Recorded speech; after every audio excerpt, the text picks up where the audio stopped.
Vou ligar o compressor e vou deixar ele encher o cilindro agora.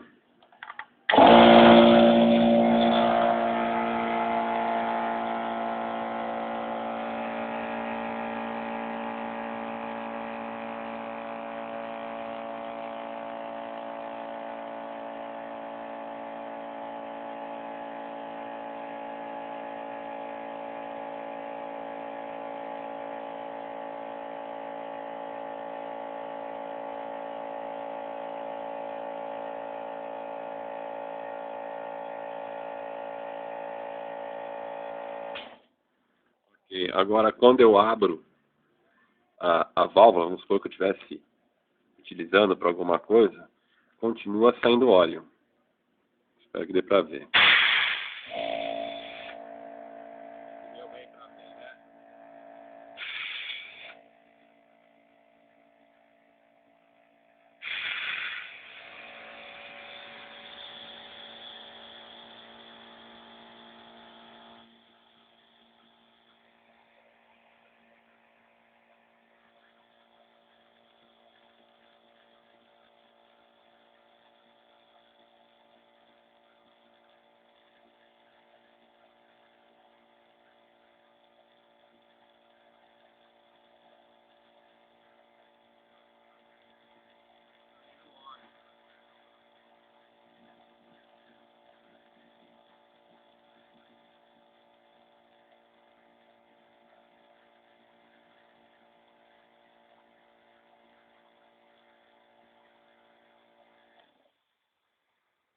Ou seja, não resolveu o procedimento que me foi passado.